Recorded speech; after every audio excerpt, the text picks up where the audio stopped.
시청자 여러분 안녕하세요. 경제지식과 문화정보를 전해드리며 여러분의 오전 시간을 책임지는 방송 유민영의 경제돋보기, 저는 진행을 맡은 앵커 유민영입니다. 오늘이 마무리되면 이제 연휴가 또 시작됩니다. 월요일까지 또 3일의 연휴가 돌아오고 있는데요. 혹시 일과에 지치셨다면, 투자 생활에 지치셨다면 연휴 생각하시면서 조금만 힘내주시기 바랍니다. 그럼 5월 22일 금요일 유민영의 경제돋보기 지금부터 시작합니다.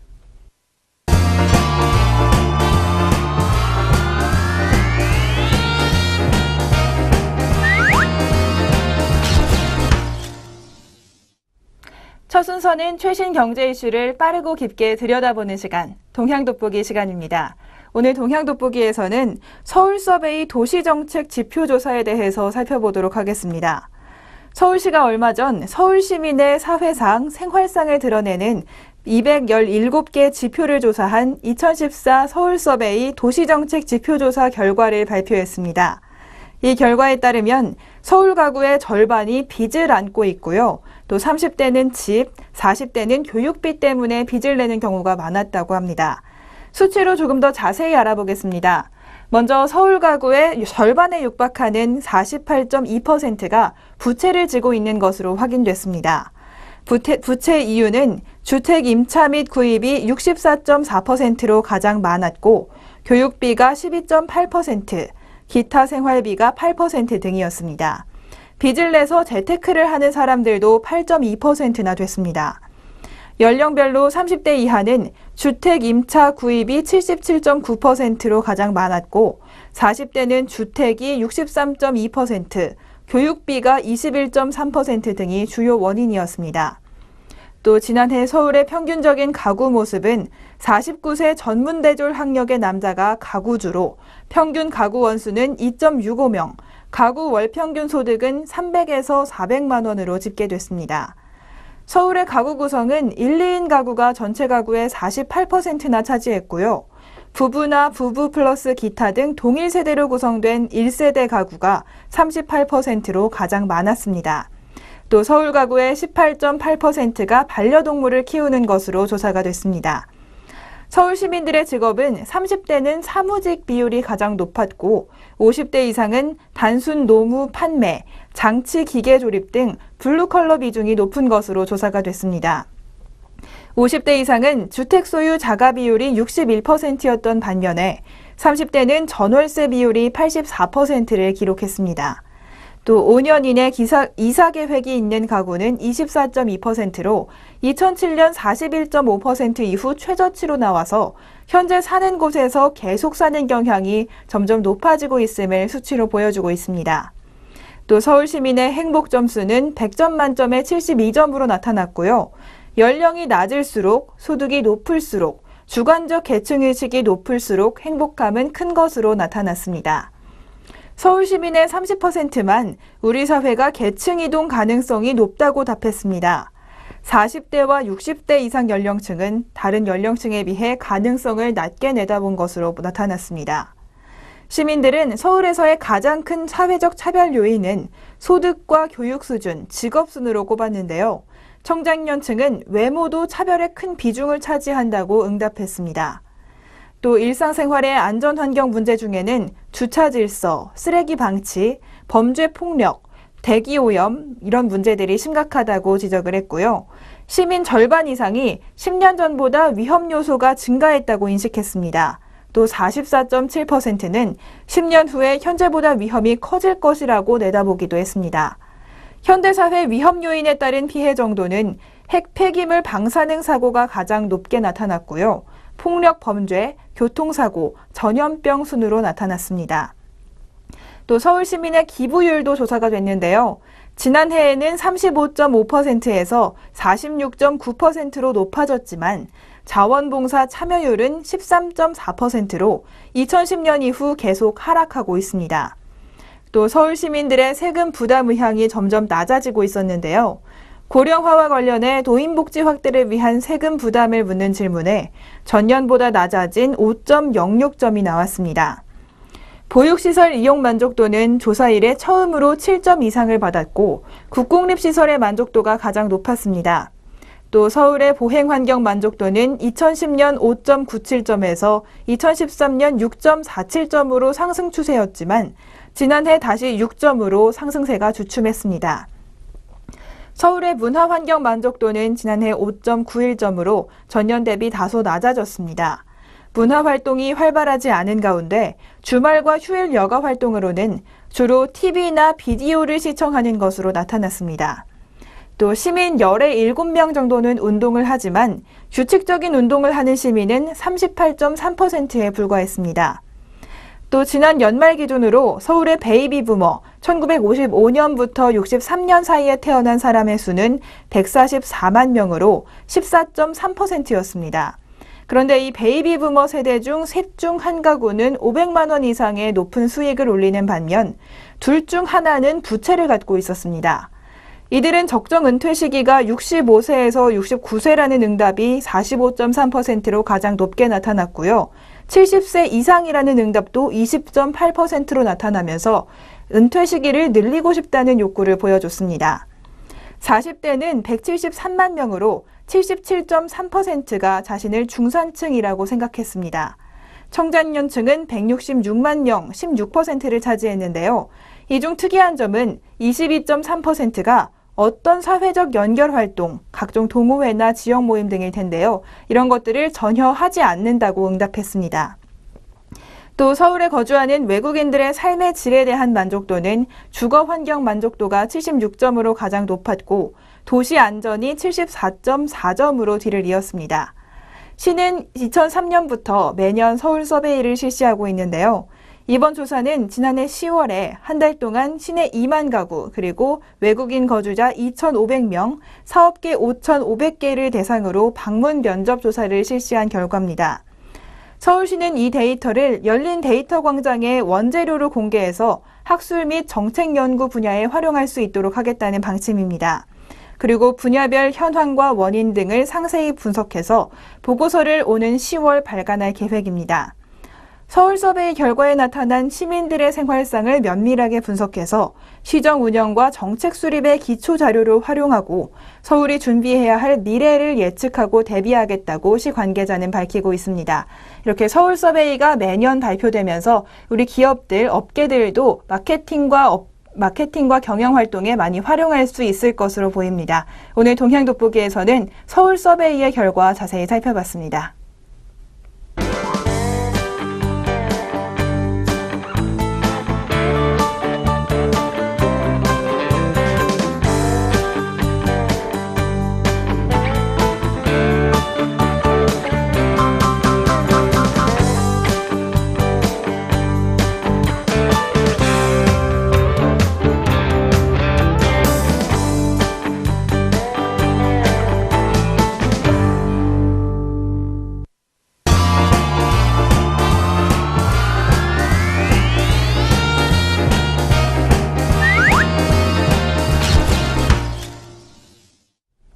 이번 순서는 아리송한 단어 확실하게 잡아가는 시간, 용어 돋보기 시간입니다. 오늘 용어 돋보기에서는 샤워 효과와 분수 효과라는 용어에 대해서 자세히 살펴보겠습니다. 요즘 백화점은 각종 경품과 사은품 행사를 많이 하고 있습니다. 10년 만에 처음으로 지난해 백화점 매출이 감소하는 모습을 보였고요. 올해 들어서도 매출 성장률이 1%대를 넘지 못하고 있기 때문입니다. 그래서 조금이라도 손님을 불러 모으기 위해서 다양한 행사들을 진행 중인데요. 그런데 이 행사에서 조금 특이한 점은 보통 많은 행사가 맨 아래층인 1층이나 맨 꼭대기층에서 주로 열린다는 겁니다. 백화점에서 또 손님을 끌기 위해 심혈을 기울여 유치하고 있는 동네 맛집들도 지하 아니면 맨 위층에 위치해 있습니다.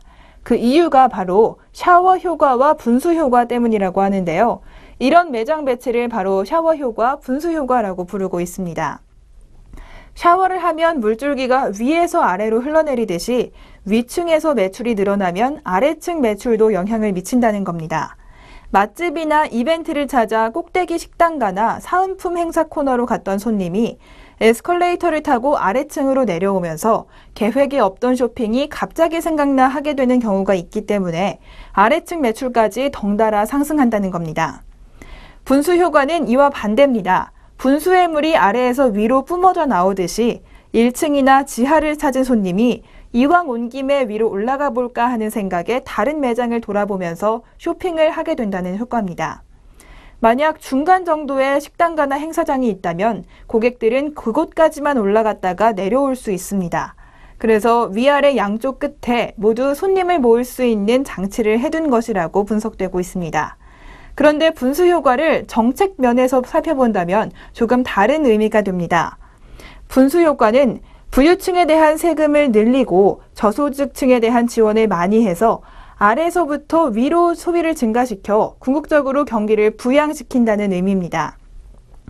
반면 낙수 효과는 대기업과 부유층의 소득이 증가하면 경기가 부양되고 결국 저소득층에게로 혜택이 돌아간다는 개념인데요. 또 마케팅에서는 조금 전에 말씀드렸듯이 분수 효과가 조금 다른 말로 쓰이고 있습니다. 이렇게 분수 효과와 샤워 효과가 마케팅에서 쓰이는 말이라면 분수 효과와 낙수 효과가 대기업과 부유층 소득 증가 등 정책 측면에서 쓰이고 있습니다. 그런데 샤워 효과, 분수 효과 이렇게 마케팅을 백화점들이 벌이고 있지만 이런 효과들이 예전 같지 않다는 것이 백화점들의 고민입니다. 주머니는 꼭 닫고 다른 층은 돌아보지 않은 채 밥만 먹거나 혹은 이벤트만 참여하고 돌아가는 손님들이 많아졌다고 합니다. 새로운 매출 효과를 낳을 수 있는 참신한 전략이 필요한 시점으로 보입니다. 지금까지 용어 돋보기에서 샤워 효과, 분수 효과, 이어서 낙수 효과까지 살펴봤습니다.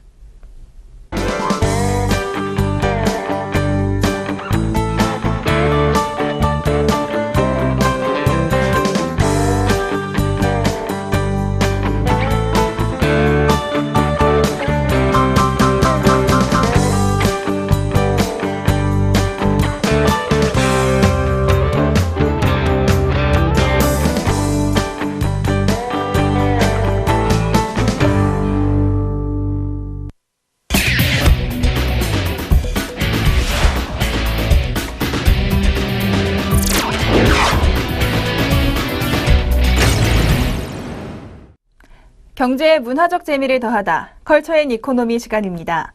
오늘 컬처 앤 이코노미는 가볼 만한 나들이 장소 소개해드리는 날인데요. 문화체육관광부와 한국관광공사가 발표한 2015년 한국인이 꼭 가봐야 할 국내 대표 관광지 100선.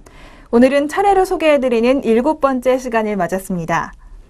5월 끝자락에 연휴를 앞두고 있습니다. 앞으로 여름 휴가나 추석 전까지는 연휴를 찾아보기 힘들기 때문에 이번 연휴를 잘 즐기셔야 할 텐데요. 오늘 소개해드리는 여행지 잘 눈여겨보셨다가 좋은 나들이 계획 세우시길 바라겠습니다. 먼저 첫 번째로 소개해드릴 여행지, 바로 남해의 다랭이 마을입니다. 이 다랭이라는 용어가 조금 생소한데요. 다랭이는 협소한 농지를 뜻하는 순우리말입니다. 이 마을 사람들은 이 다랭이를 삿갓뱀이라고 표현하기도 합니다. 다랭이 마을은 이름부터 마을의 독특한 유래까지 사람들의 호기심을 불러일으키는 곳입니다. 바닷가지만 해안 절벽에 가파른 지형을 끼고 있어서 배를 정박하기도 어려운 곳이라 이곳 사람들은 어쩔 수 없이 척박한 산비탈을 개간해서 농사를 짓기 시작했습니다. 이 다랭이 논에는 재미있는 일화가 있는데요. 하루는 어떤 농부가 종일 논을 갈다가 해가 저물어서 집으로 돌아가기 전에 자기의 논을 세어보니 한 뱀이가 없어졌다고 합니다.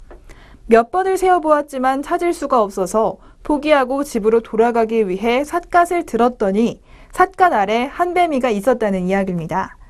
자세히 보지 않으면 찾아볼 수 없을 만큼 작은 땅이라는 뜻의 우스갯 표현을 우회적으로 나타내는 일화입니다. 이곳은 마을 사람들의 억척스러운 발자취에 세월이 더해져서 100층의 대규모 뱀이가 형성돼 있습니다.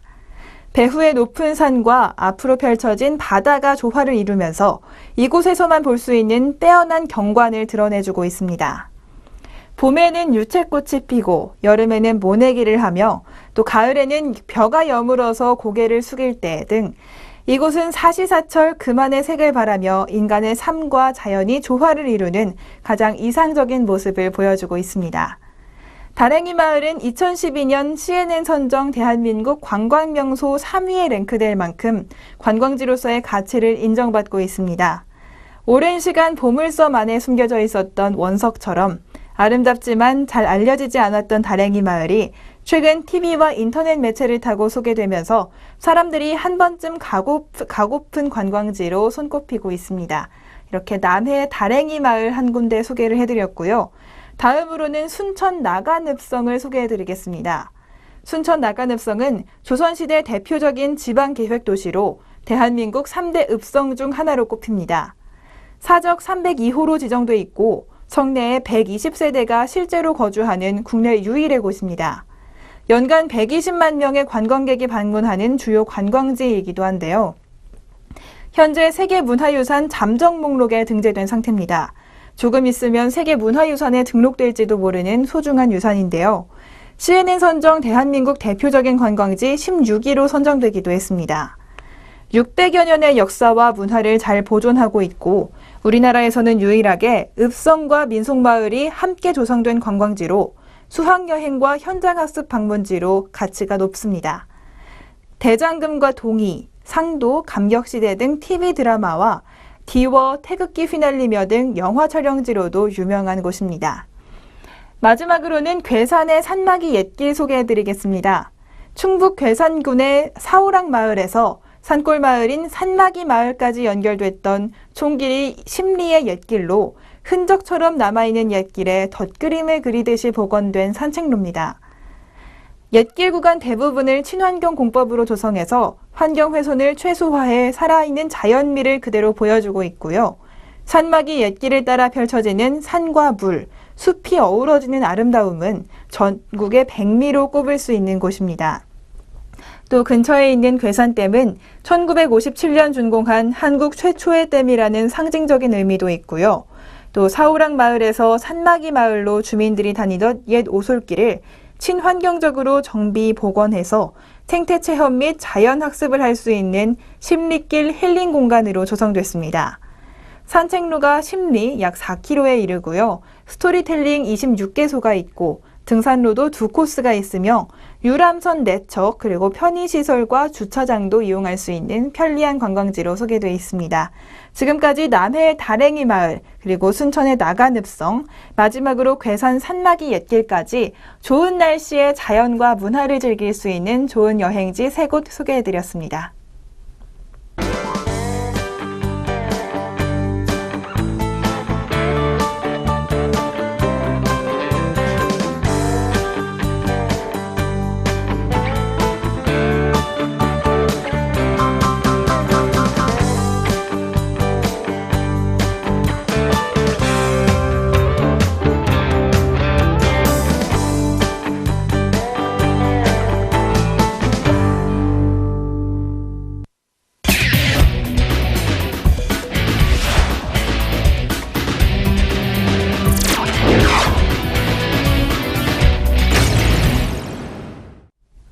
경제 돋보기 이번 순서는 주목할 만한 주식 한 종목씩 소개해드리는 주식 한마디 시간입니다.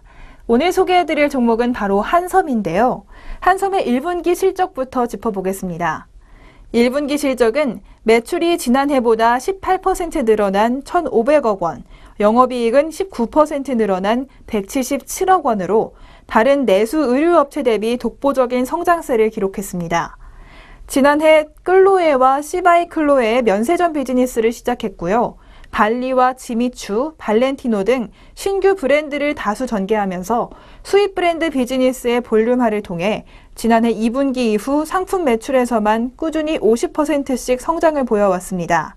또 이번 1분기 실적에서도 이 부분은 역시 53%의 매출 성장을 기록했습니다.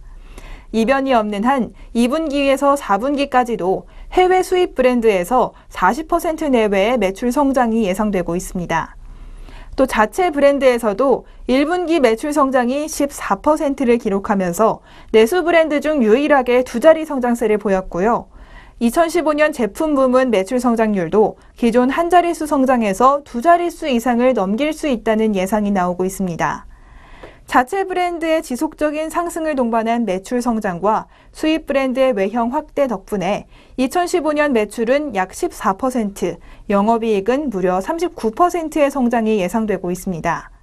2015년에도 작년과 같은 최소한의 판매 회복세를 성장을 계속한다면 자체 브랜드의 높아진 원가율은 점차 재고가 소진되면서 개선될 것이고 수입 브랜드 부문에 따른 비용 확대 증가가 일단락됐기 때문에 2015년 매출 증가에 따른 이익 개선을 기대해 볼 수 있다는 게 주된 분석입니다.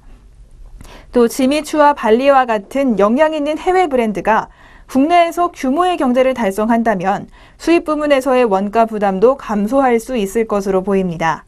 더불어 현대백화점 그룹의 유통망을 활용한 시너지가 뒤따를 것으로 보여서 관심이 주목되고 있습니다. 2011년 이후 급속하게 진행된 소비 양극화 속에서 애매한 가격대의 브랜드들이 부진을 면치 못했지만요. 최근 브랜드 정체성을 확고히 하고 소비자들의 가격 트렌드를 제대로 분석해서 적절한 가격 전략을 통해 외형 확대를 노리는 기업 중에 하나가 바로 한섬이라고 볼 수가 있습니다. 또 추가적으로 남성 브랜드를 전개하면서 기존의 여성복에 치중되어 있던 포트폴리오를 다변화하고 있습니다.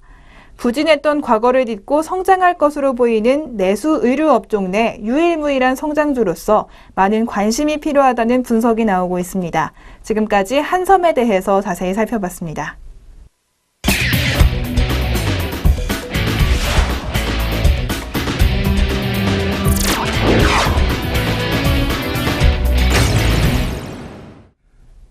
경제적으로 사느라 지친 삶 가운데 쉼표가 되는 시간. 3분 문학 충전 시간입니다. 오늘 준비한 시는 바로 김현종 시인의 디지털 신앙이라는 시입니다. 제목이 조금 특이한데요. 외출할 때 지갑은 안 챙겨도 스마트폰은 꼭 챙기시는 분들 참 많으실 겁니다. 정말 신앙이라고 표현할 만큼 우리는 디지털에 많이 의존하고 있는데요. 그런 모습을 다시 한번 돌아볼 수 있게 하는 시, 디지털 신앙 지금부터 들어보시죠. 디지털 신앙, 김현종. 그녀가 부들부들 떨고 있다. 바람처럼 격렬한 그녀의 진동에 디지털 산의 두 눈이 벌겋게 충혈된다. 풀잎처럼 고요히 자라나는 실내의 안테나. 신앙의 충전량은 화면 속 오로지 안테나의 크기에 비례한다. 그녀가 손에서 떠나가면 디지털 사내는 안절부절 못하고 곧바로 그녀의 행적을 찾아낸다. 사내가 호출할 때마다 그녀는 또다시 어김없이 진동한다. 사내의 깊숙한 바지 속에서도, 수음의 침대 속에서도, 날마다 소시지 같은 스팸을 먹으며 문자 분리수거 중인 디지털 사내.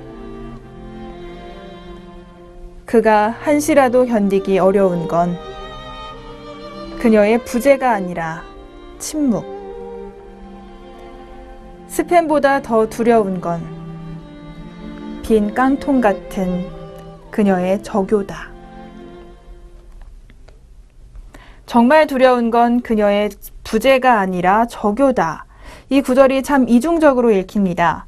사랑하는 사람이 없어서가 아니라 그저 세상과 연결된 듯한 느낌을 주는 휴대폰이 울리지 않아서 불안하는 이런 남자의 모습. 혹시 우리의 모습은 아닐지 생각해 보게 됩니다.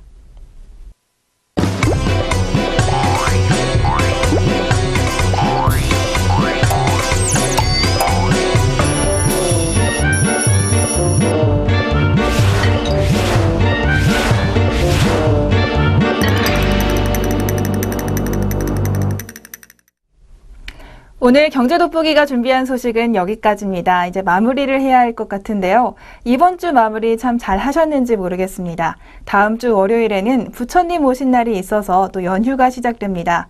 다가올 여름까지 이렇다 할 연휴가 없는 상황에서 마지막 연휴가 될 수 있는 이번 연휴 정말 잘 즐겨주시기 바랍니다. 지금까지 경제돋보기 시청해주신 여러분 고맙습니다. 다음 주에 다시 찾아뵙겠습니다.